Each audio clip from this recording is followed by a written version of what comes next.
Hello everyone, welcome back to the Real Queen Nefertiti 33 channel. I am Tatiana. I'm here with some more articles for us all, okay? From March the 5th, 2024. Now, this is different from the other one I just did, but this is titled The Angel of Death, okay? So let's begin. The angel of death refers to a celestial being, often named Azrael in Islamic tradition, who is believed to be responsible for separating the soul from the body at the moment of death, essentially acting as a guide to the afterlife.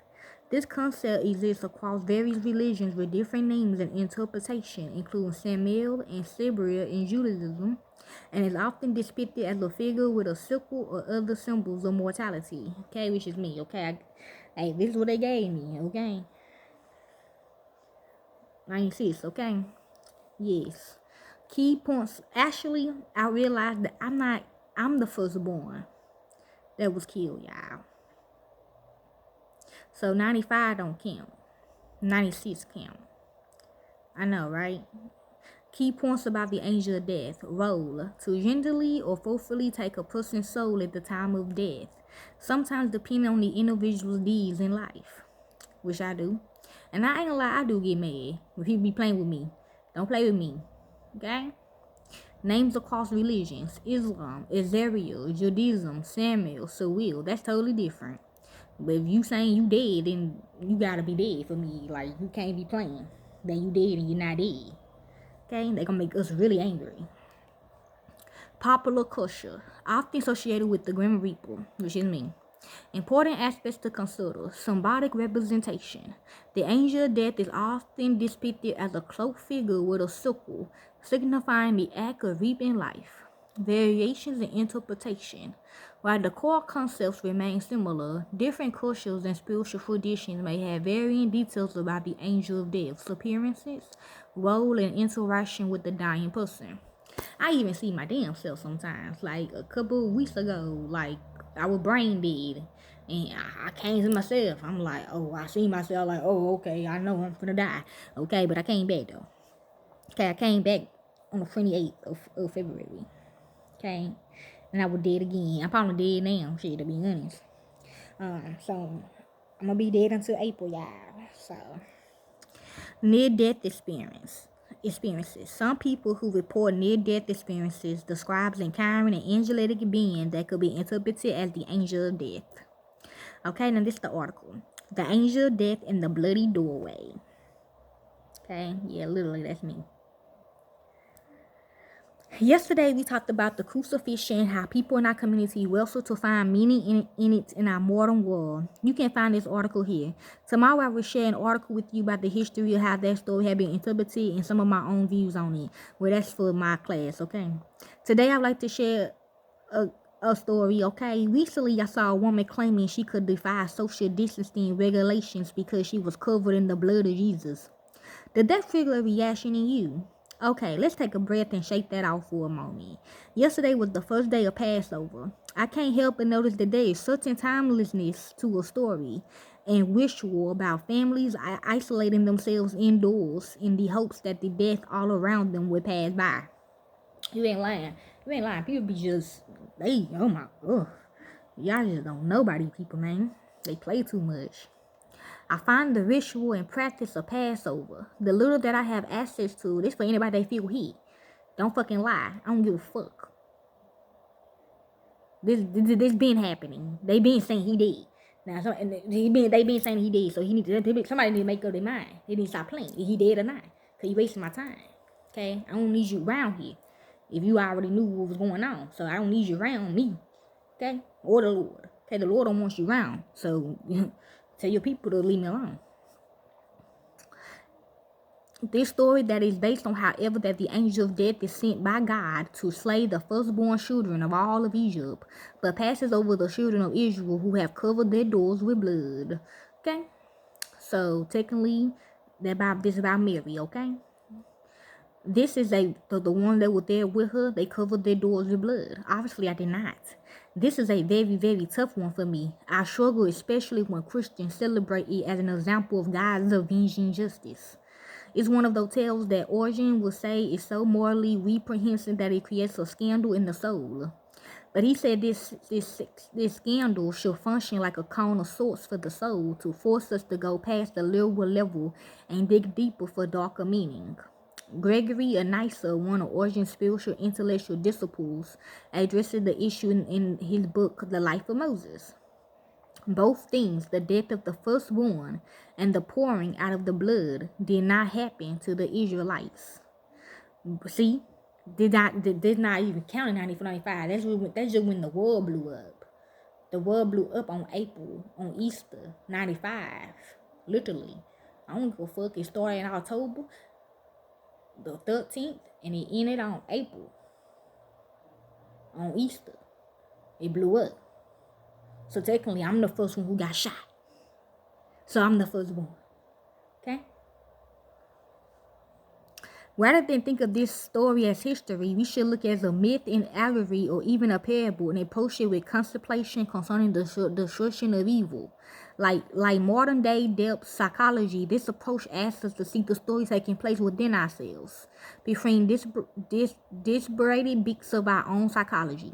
Nice to believe that the killing of the firstborn of the sins of the Egyptians, not the sons, meant searching deep within the appetitive parts of our soul. Okay, which I've been doing for 28 motherfucking years. Okay? And I'm back. I'm here. I'm here, friendly. Been here, friendly. You can ask anybody. Friendly, and I'm still going. Okay? We contacted all y'all. You got 3 years to get your shit together. And now y'all want to come and get your shit together? You screwed. Fuck your kids, fuck your family members. Y'all screwed. Period. Don't fast forward no messages that the government sent you. Are you crazy? What we would call the unconscious to see the origins of our selfish and harmful acts. Now everything about that image might still be ugly and very triggering for many of us. I cringe a bit, but nonetheless, NICA leads me to unpleasant acknowledge our own unconscious urges for violence and destruction. Here I cannot help but think a fused notion of the death urge at work in our collective unconscious. He claims. See, now they just put his head in the fucking. See, look here, females. Stop playing with me. Stop playing with me. I'm finna arrest y'all right motherfucking now. Everybody arrest them. Go arrest them, please.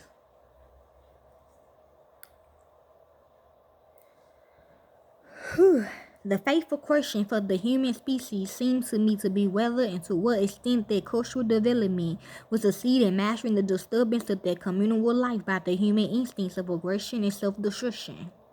Suddenly, I found myself reading the Angel of Death very much at the death urge, and the very fact that so many read this story literally and were perfectly content that the Egyptians got what they deserve. You ain't lying.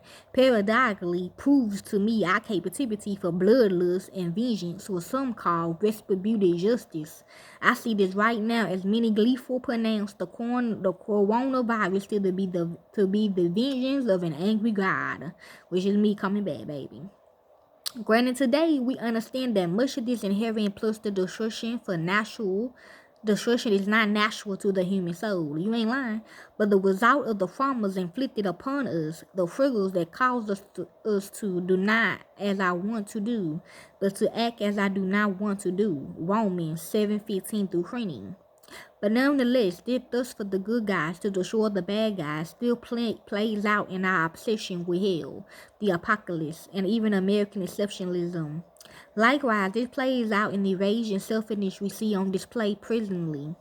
Some care about blaming others for this. It's the Chinese, the media, 5G network, the president. Well, okay, maybe the Trump/Pharaoh comparison is hard to step over. What plagues? What pandemic? Still, others outright refuse to isolate, more concerned about their own rights than the well-being of their neighbors. Others hoard supplies for themselves, uncaring about those outside of their own home, so long as they themselves have passed over. Record numbers of purchasing firearms ready to bathe the doorway of their homes in blood if need be, and all too often this behavior is justified by those who claim to be covered in the blood and are simply content that bad things will be happening to the great unwashed. Hey, it adding up. Interesting. If on this level this Passover story allows us to feel in the moment we are in, then perhaps it can help us to take a step back to contemplate and to re-engage is the urge to preserve myself at the expense of others rather than the death urge in disguise. Is that hope for any of us? We aren't hoping for all of us. Okay, the story lets me feel into this. What about the ritual it describes? The reenactment of the story. Literally, okay? What would it mean for me to lose ritual to constantly confront the aggressive and destructive components in myself and my little community? To symbolize, put the bloodlust right, yeah, she thinks so. Lust right out in the doorway instead of in the closet. Will this allow us to name the collective death urge and see it pass over us rather than possessing us and driving us into our own little world mutual destruction? Yes, you right, gotta. Okay. Would it also let me have sympathy even for the oppressors, knowing that those who cannot somehow make this death urge conscious, even their children are born into a living death, destined to unconsciously repeat the cycle in which even the oppressors are slaves to Tantos? You ain't lying. Shit. They kids got disabilities. The fuck? You gonna kill your kid? I think not. Friends, some do now. Ain't no care. Friends do bloody and violent stories and rituals like the Passover and the Passion for Passion forces us to face their favorite follies. So your child get in a fight with somebody, I don't care if it's a ghost. I don't care. You gonna let her die? You gonna let him die? That's what I thought. No, you ain't gonna let your child die. Okay? You ain't finna tell me your child deserved to die. She deserved it, okay? You deserved it. I'm glad. Look, keep watching. Look what you did, big guy. Get the fuck out of my face. That loses them to justify the very things they ought to criticize. I know, but this ain't no diary though. I find any more I tend towards the timid in my spiritual reading and have left those stories in the hands of those who lose them for violence, or worse, those who claim to be covered in the blood and thus entirely to be selfishly ignorant of the reality that symbol itself points to. Do we need to take them back? Okay. Even now, we face the hardships and crisis of the coronavirus. We stand in the brink of facilitating our own self-destruction. I cannot help but wonder if we need to learn once again to face bloody and violent myths and rituals symbolically. Can those old off-color stories help us to engage our own captivity for self-destruction, considering the consequences of our actions and recognize our own unconscious motivations as we wrestle with them and redeem us? Can we take these myths in a mature fashion? Do we need to, or is it too dangerous, and were these stories too much tainted by toxic religion? You ain't lying, but I do believe in the angel of death, though, basically what it's saying.